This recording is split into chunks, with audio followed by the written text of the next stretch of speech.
Ivan नाम के एक गोरिल्ला की सच्ची कहानी है। ये कहानी शुरू होती है 1973 से, जहाँ पर हमें बिग टॉप नाम का एक मॉल दिखाया जाता है। इस मॉल के अंदर आइवन अपने दोस्तों के साथ रहता है। दरअसल ये सब लोगों को एंटरटेन करने का काम करते हैं। आइवन की एक दोस्त मुर्गी होती है जो बेसबॉल खेलती है। बॉल से खेलने वाला एक सील, एक रैबिट जो फायर ब्रिगेड का ट्रक चलाता है, एक फीमेल डॉग और एक एलिफेंट जो आइवन का सबसे अच्छा दोस्त है। साथ ही एक डॉग जो आइवन की केज में हर रोज सोने आता था और आइवन उसे कुछ भी नहीं करता क्योंकि आइवन भी उसे अपना अच्छा दोस्त मानता है। वहीं हमें केज के बाहर एक छोटी सी बच्ची को देखते हैं जो आइवन से बहुत प्यार करती है और हमेशा उसके स्केच बनाती है। दरअसल जो मॉल का ओनर होता है जिसका नाम मैक है, ये मैक के एम्प्लॉय की बेटी है। अब यहाँ मैक भी आ जाता है जो अपने एम्प्लॉय से कहता है कि हमारे शोज अच्छे नहीं जा रहे। आइवन ये बात सुन लेता है और ये तय करता है कि अगले शो में वो बहुत अच्छा परफॉर्म करेगा। जब अगला शो होता है तो वो बहुत अच्छे से परफॉर्म करता है, लेकिन आज भी बहुत कम लोग आए थे। वहीं जब आइवन अपनी केज के अंदर चला जाता है तो मैक देखता है कि उसकी केज के अंदर डॉग है। वो गार्ड से कहता है कि डॉग को बाहर निकालो,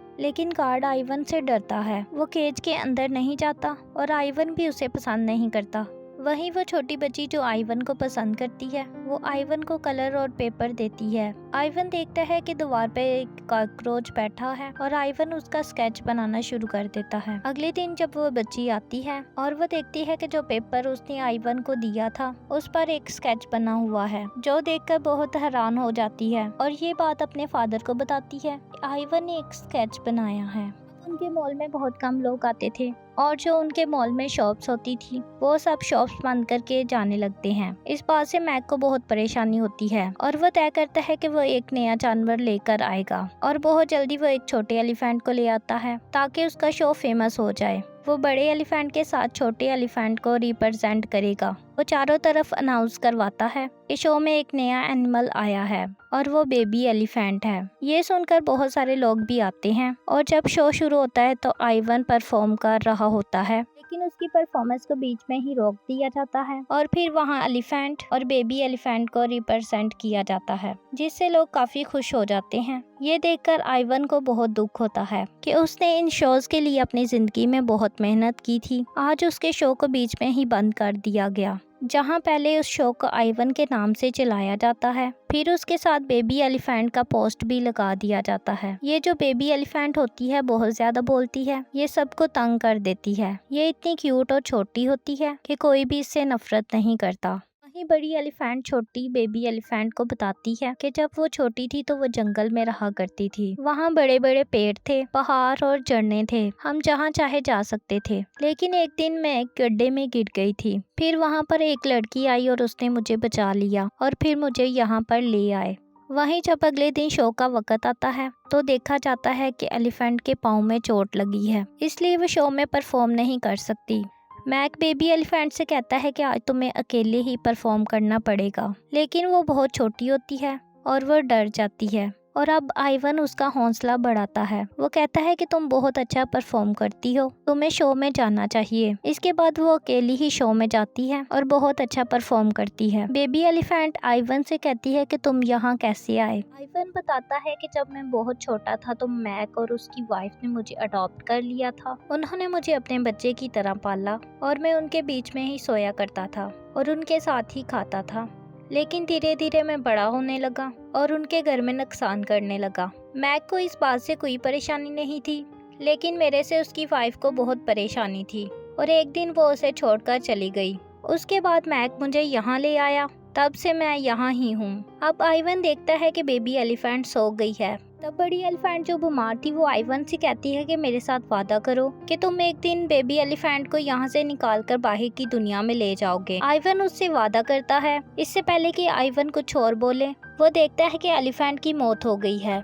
एलिफेंट आइवन की सबसे अच्छी दोस्त थी, उसकी मौत से उसे बहुत ज्यादा दुख होता है। वहीं बड़े एलिफेंट की मौत के बाद छोटे बेबी एलिफेंट को मैक सारी कलाएं सिखाना चाहता था, लेकिन बेबी एलिफेंट इन सब चीजों के लिए अभी रेडी नहीं था। उसके थक जाने के बाद भी मैक उसे प्रैक्टिस करवाना चाहता था। उसका एम्प्लॉय और उसकी बेटी उसे ऐसा करने से मना करते हैं, लेकिन वो किसी की बात नहीं सुनता और आइवन अपनी केज के अंदर से सब कुछ देख रहा होता है। उसे बहुत ज्यादा गुस्सा आता है। वो तय करता है कि वो किसी भी हाल अस्पताल में बेबी एलिफेंट को निकाल कर ले जाएगा। इसलिए वो रात को एक पेपर पर स्केच बनाता है और वो एक चाबी का स्केच बनाता है। और यहाँ एम्प्लॉय की बेटी आती है जो उससे बहुत प्यार करती है। वो स्केच लड़की को देता है, लेकिन इससे पहले कि वो कुछ समझ पाती, मैक आ जाता है। मैक देखता है कि पेपर पर आइवन ने बहुत सारी ड्राइंग्स बनाई हुई है, तो उसे एक आइडिया आता है। वो पब्लिसिटी करता है कि आइवन ड्राइंग बना सकता है। ये जानने के बाद बहुत सारे लोग आते हैं और अब शो शुरू हो जाता है। लेकिन आइवन के दिमाग में बहुत सारी चीजें चल रही होती हैं और साथ ही वो मैक से खुश नहीं था। इसीलिए वो अपनी ड्राइंग स्टिक नीचे फेंक देता है और वहाँ से चला जाता है। ये देखकर मैक को बहुत गुस्सा आता है।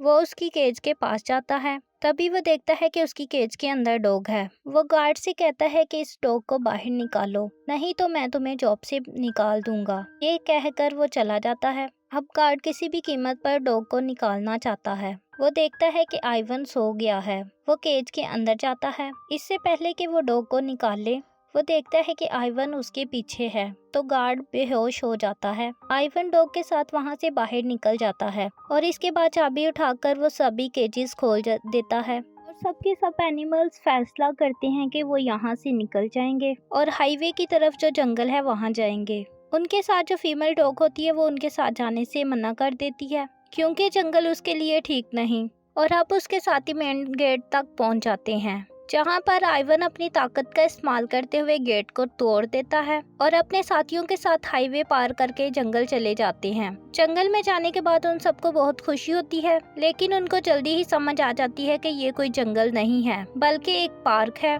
जिसके चारों तरफ बड़ी बड़ी बिल्डिंग्स हैं। तभी यहाँ पर मैक आ जाता है। वो आइवन से कहता है कि तुम ये करके सबकी जिंदगी खतरे में डाल रहे हो। तुम सब यहाँ पर महफूज नहीं हो, तुम सबको मेरे साथ जाना होगा। आइवन समझ आता है कि मैक ठीक कह रहा है और वो अपने साथियों को वापस लेकर मैक के साथ मॉल आ जाता है। ये सब उसी जगह आगे हैं जहाँ से वो गए थे। आइवन बेबी एलिफेंट से सॉरी बोलता है क्योंकि वो उसे यहाँ से निकाल कर नहीं ले गया, और आइवन उसे अपने बचपन की कहानी सुनाता है। वो कहता है कि मैं अपने माँ बाप के साथ जंगल में रहता था जहाँ मैं बहुत खुश था। मैं हमेशा कीचड़ से पत्थर पर पेंटिंग बनाया करता था, लेकिन मेरे पापा मुझे एक जांबाज गुरीला बनाना चाहते थे, लेकिन मैं हमेशा उनकी बातों को अवॉइड करता था और पेंटिंग बनाने में मस्त रहता था। एक दिन कुछ शिकारी जंगल में आ गए। मेरे पापा ने हमें बचाने के लिए उनका सामना किया, लेकिन उन्होंने मेरे पापा को मार दिया और मुझे शहर ले आए जहाँ मैक ने मुझे अडॉप्ट कर लिया। ये सुनकर डॉग को बहुत गुस्सा आता है। वो कहता है कि असल में इंसान ही जानवर है। बेबी एलिफेंट कहती है कि ऐसा नहीं है, क्योंकि बड़ी एलिफेंट ने उसे कहानी सुनाई थी कि जब वो गड्ढे में गिर गई थी तो एक लड़की ने उसकी जान बचाई थी। और यहाँ पर एम्प्लॉय की जो बेटी है वो भी हमसे बहुत प्यार करती है। वही एम्प्लॉय की बेटी एक बार फिर आइवन के पास आती है। वो उसे बहुत सारे कलर्स देती है। कहती है कि मुझे पता है कि तुम्हें पेंटिंग करना बहुत अच्छा लगता है, और आइवन बहुत अच्छी पेंटिंग बनाता है। और अगले दिन जब शो होता है तो मैक के पास एक रिपोर्टर आती है, क्योंकि शहर में बहुत सारे लोगों ने जानवरों को खुले में घूमते देख लिया था। और वो मैक से कहती है कि हमने जानवरों को बाहर देखा था, लेकिन मैक साफ साफ मना कर देता है, क्योंकि अगर ये साबित हो गया तो उसका शो बंद हो जाएगा और जानवरों को यहाँ से भगा दिया जाएगा। मैक ऐसा नहीं चाहता था, क्योंकि ये शो ही उसकी जिंदगी का मकसद था। और अब शो शुरू हो जाता है और सब एक एक करके परफॉर्म करते हैं, और जब आखिरी परफॉर्मेंस का वक्त आता है, ये परफॉर्मेंस आइवन का था। पर्दा खुलते ही सब देखते हैं कि आइवन ने एक शानदार जंगल की पेंटिंग बनाई है। ये सब के सब देखकर हैरान हो जाते हैं कि इंसान भी ऐसी पेंटिंग नहीं बना सकते। और अब वो बच्ची जिसने आइवन को कलर दिए थे, वो पेंटिंग को देखकर समझ आती है कि आइवन जंगल जाना चाहता है। दरअसल वो आइवन की हर पेंटिंग को समझती थी। ये बात वो अपने पापा को भी बताती थी जो यहाँ एम्प्लॉय थे,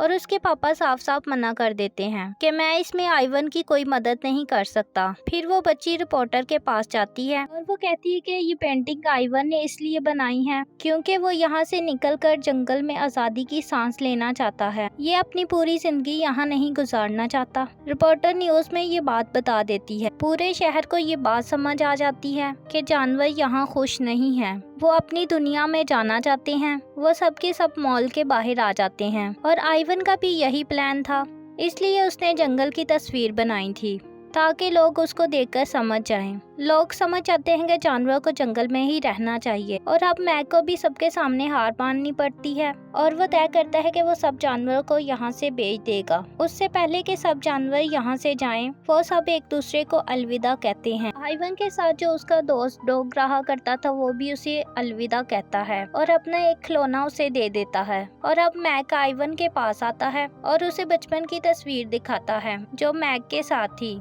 मैक और आइवन एक दूसरे से हमेशा प्यार करते थे, इसलिए वो दोनों एक दूसरे को अलविदा कहते हैं। इसके बाद आइवन को यहाँ से ले जाया जाता है। जब उसकी आंख खुलती है तो वो देखता है कि वो एक कमरे में बंद है। ये देखकर उसे बहुत ज्यादा गुस्सा आता है। वो चारों तरफ भागना शुरू कर देता है और तभी एक डॉक्टर उसे बताती है कि वो हमेशा यहाँ नहीं रहने वाला। वो एक बटन दबाती है और शटर खुल जाता है और जब आइवन बाहर आता है तो वो देखता है कि चारों तरफ पौधे और हरियाली है। दरअसल ये जंगल तो नहीं, एक जू है। यहाँ पर एनवायरनमेंट को इस तरह रखा गया है जिस तरह एनवायरनमेंट में गोरिल्लास रहते हैं। ये देखकर उसे बहुत ज्यादा खुशी होती है। वो देखता है कि उसके अलावा और भी बहुत सारे गोरिल्लास हैं। वो भागकर एक पेड़ के ऊपर चढ़ जाता है। वो देखता है कि दूसरी जगह बहुत सारे एलिफेंट्स हैं और वहाँ पर बेबी एलिफेंट भी होती है। उसे ये सब देखकर तसल्ली होती है क्योंकि उसने बड़ी एलिफेंट से वादा किया था कि वो यहाँ से बेबी एलिफेंट को निकाल कर ले जाएगा। हालांकि ये लोग जंगल तो नहीं गए थे, लेकिन इनका माहौल जंगल जैसा ही था, इसलिए कि उनको जंगल में रहने की आदत नहीं थी। साथ ही आइवन यहाँ पर रहकर बेबी एलिफेंट का ख्याल रख सकता था। और अब देखते हैं कि वो लड़की जो आइवन को कलर और पेपर दिया करती थी, वो उस डॉग के साथ जो आइवन की केज में आ जाया करता था, जो आइवन का सबसे अच्छा दोस्त था। दरअसल उस लड़की ने डॉग को अडॉप्ट कर लिया था और ये लोग अक्सर आइवन से मिलने आते थे। इसी के साथ मूवी खत्म हो जाती है। ये कहानी हमें सिखाती है कि इंसान चाहे जानवरों से कितना ही प्यार क्यों ना कर ले, लेकिन एक ना एक दिन उनको अपनी दुनिया में वापस जाना है, जहाँ पर वो खुश रह सके और आज़ादी की जिंदगी जी सके।